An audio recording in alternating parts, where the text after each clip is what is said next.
Ayun mga idol, alam nyo ba kung nasaan kami? Alam nyo ba? Nandito lang kami mga idol sa Toyota. Kasi tumawag na yung sa Toyota mga idol. Ngayong marirelease yung kinuwang sasakyan ng tito namin. Ayan, nasa loob na kami mga idol. Gagawin lang namin dito, kukunin yung mga papel mga idol. Tapos yung sasakyan nasa labas na daw mga idol. Kaya gagawin lang ng tito ko dito is magpipirma lang siya mga idol at kukunin yung mga papel niya. Hindi kagaya sa Pilipinas mga idol. Kapag nag-inquire ka ng sasakyan, sigurado daming cheche boreche mga idol. Tignan nyo naman, napakaganda ng sasakyan na to mga idol. Mamaya sasakyan ko yan mga idol. Tignan nyo, ako pa sasakyan ko lahat yan mga idol. Hindi ko palalampasin dahil pauwi na tayo ng Pilipinas. Eto na nga.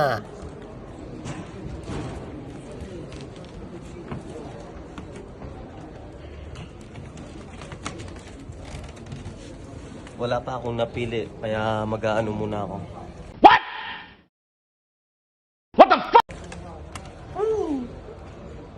Solid yung sa loob nito mga idol. Preskong presko, komportable mga idol. Ayan, napabidyo pala ako kay Aaron mga idol. Dahil maganda yung camera niya. At ito pa yung isa mga idol. Tignan nyo naman, kahit hindi ka gwapo, gwapo ka dito kapag sinakyan mo mga idol. At siyempre, sasakyan din natin yan. Hindi natin palalampasin mga hybrid nga nang naman yan eh. Camry, ito na nga mga idol, sasakyan na natin. Let's go!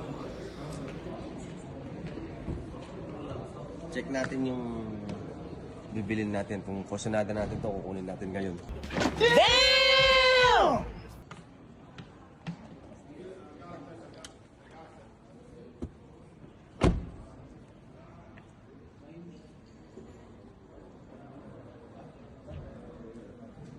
At eto sa kabila mga idol, tignan nyo naman yung bagong labas na Innova mga idol.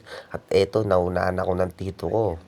Sinakyan niya yan mga idol, tinaray niya sa loob, tinignan niya, napakaganda daw. Tignan nyo naman mga idol, napakaba ng Innova ngayon. Hybrid na din siya mga idol. Diyos ko po, napakaganda ng Innova dito mga idol sa Pilipinas. Kaya meron na ganito.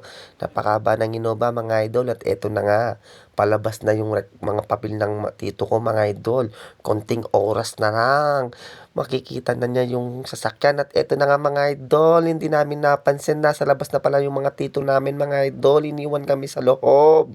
Eto, nasa kanila na yung sasakyan mga idol. Tignan nyo naman, napakaganda, napaka-solid nito mga idol.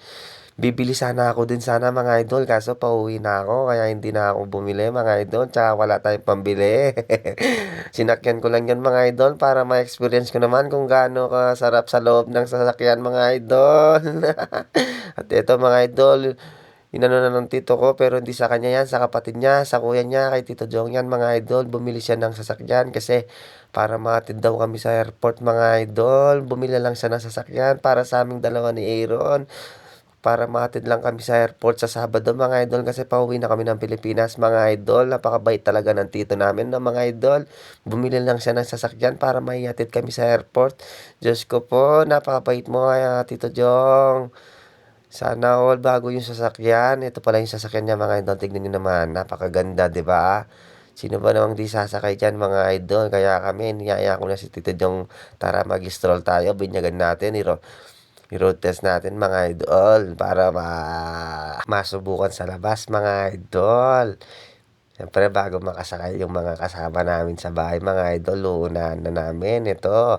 Gala-gala muna kami dito sa Riyadh mga idol. Ipapasal kami ni Tito Jong kasi dalawang araw na lang kami, lilipad na kami papuntang Pilipinas mga idol. Kaya sulitin natin ngayon yung dito mga idol. Sulitin natin yung Riyadh mga idol. At ito mga idol, nasa labas na nga kami mga idol. Tinatry muna namin yung ilaw idol, kung okay lang yung ilaw niya idol. At ito mga idol, may lumapit sa aming dalawang babae na Saudi mga idol. Ganito nila yung sasakyan nila na kinuha dito sa Toyota mga idol. idol. Kaya tinanong ng tito ko kung okay lang ba tong Toyota, kung goods ba. Oo daw sabi ng Saudi, oo na nga. At eto mga idol, tapos na nagpagkwento yung tito namin at eto nagpapagas na kami para mag-stroll na kami. Susubukan namin yung bagong labas na sasakyan ng tito ko mga idol. Siyempre sa harapan tayo mga idol at yung isa yun nasa kabilang sasakyan mga idol. Gusto niya sumakay dito sa bagong sasakyan kaso hindi pwede. Kung sumakay siya maiiwan yung kotse niya mga idol. Kaya yan mga idol, nasa harapan tayo mga idol. Kasama natin yung tito ko mga idol. Yung sa likod naman idol si Aaron yan mga idol. Ewan ko lang kung di pa siya natutulog dyan. Kasi nagpapasounds ako dito pang mga Fred Aguilar mga idol. O siya mga idol, libot muna kami, gala muna kami. Hanggang dito na lang itong video na to mga idol. Thank you, bye bye.